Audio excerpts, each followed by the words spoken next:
जय श्री हरि। 26 नवंबर दिन मंगलवार को उत्पन्ना एकादशी है। एकादशी का व्रत रखना बड़ा ही उत्तम फल देने वाला होता है। उत्पन्ना एकादशी के दिन जरूर करें इस कथा का पाठ, आपकी मनोकामना होगी पूर्ण। हिंदू धर्म में मार्गशीर्ष महीने के कृष्ण पक्ष की एकादशी तिथि का खास महत्व है, क्योंकि इस दिन एकादशी का जन्म हुआ था, तो इस दिन को उत्पन्ना एकादशी भी कहा जाता है। एकादशी के दिन विधि विधान से भगवान विष्णु की पूजा और अर्चना की जाती है। हिंदू पंचांग के अनुसार हर माह में 2 एकादशी तिथि पड़ती है, एक कृष्ण पक्ष की और एक शुक्ल पक्ष की। साल में कुछ 24 एकादशी पड़ती है। एकादशी व्रत में व्रत कथा पढ़ने और सुनने का बहुत ज्यादा महत्व माना गया है। तो इस दिन अगर आप व्रत नहीं कर सकते हो, अगर आप व्रत कथा का भी पाठ कर लेते हो, तब भी आपकी मनोकामनाएं पूरी हो जाती हैं। उत्पन्ना एकादशी व्रत कथा। सतयुग में मुर नाम का एक राक्षस होता था। वह बड़ा बलवान और भयानक था। उस प्रचंड दैत्य ने इंद्र, आदित्य, वसु, वायु, अग्नि आदि देवताओं को पराजित करके भगा दिया।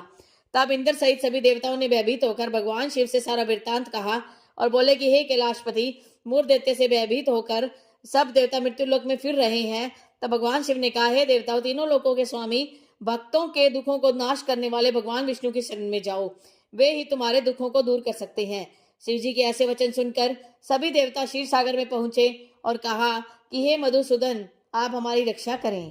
कहा कि हे भगवान, दैत्यों ने हमको जीत कर स्वर्ग से निकाल दिया है, आप उन दैत्यों से हम सबकी रक्षा करें। इंद्र के ऐसे वचन सुनकर भगवान विष्णु कहने लगे कि हे इंद्र, ऐसा मायावी दैत्य कौन है जिसने सब देवताओं को जीत लिया है? उसका नाम क्या है? उसमें कितना बल है और कितने आश्रय में है, और उसका स्थान कहाँ है? सब मुझे बताओ। यह सुनकर इंद्र बोले, भगवान, प्राचीन समय में एक नाड़ी जंग नामक राक्षस था। उसके महापराक्रमी और लोक विख्यात मुर नाम का एक पुत्र हुआ। उसकी चंद्रावती नाम की नगरी है। उसी ने सब देवताओं को स्वर्ग से निकालकर वहां अपना अधिकार जमा लिया है। उसने इंद्र, अग्नि, वरुण, यम, वायु, ईश, चंद्रमा, नैऋत्य आदि सबके स्थान पर अधिकार कर लिया है। सूर्य बनकर स्वयं ही प्रकाश करता है, स्वयं ही मेघ बन जाता है और सबसे अजय है। हे असुर निकंदन, उस दुष्ट को मारकर देवताओं को अजय बनाइए। यह वचन सुनकर भगवान ने कहा, हे देवताओं, मैं शीघ्र ही उसका संहार करूंगा, तुम चंद्रावती नगर जाओ। इस प्रकार कहकर भगवान सहित सभी देवताओं ने चंद्रावती नगरी की ओर प्रस्थान किया। उस समय दैत्य मूर सेना सहित युद्ध भूमि में गरज रहा था। जब स्वयं भगवान रणभूमि में आए तो दैत्य उन पर भी अस्त्र शस्त्र आयुध लेकर दौड़े, तो विष्णु ने उन्हें सर्प के समान अपने बाणों से बींध डाला। बहुत से दैत्य मारे गए, केवल मूर बचा रहा। वह अविचल भाव से भगवान के साथ युद्ध करता रहा। भगवान जो जो भी तीक्ष्ण बाण चलाते, वह उसके लिए पुष्प सिद्ध होता। उसका शरीर छिन्न भिन्न हो गया, किंतु वह लगातार युद्ध करता रहा। दोनों के बीच मल्ल युद्ध भी हुआ। 10,000 वर्ष तक उनका युद्ध चलता रहा, लेकिन मूर नहीं हारा। थक कर भगवान बद्रिका आश्रम चले गए। वहां हेमवती नामक सुंदर गुफा थी। उसमें विश्राम करने के लिए भगवान उसके प्रवेश द्वार में चले गए। वह गुफा 12 योजन लंबी थी और उसका एक ही द्वार था। भगवान विष्णु ने वहां योग निद्रा में सो गई।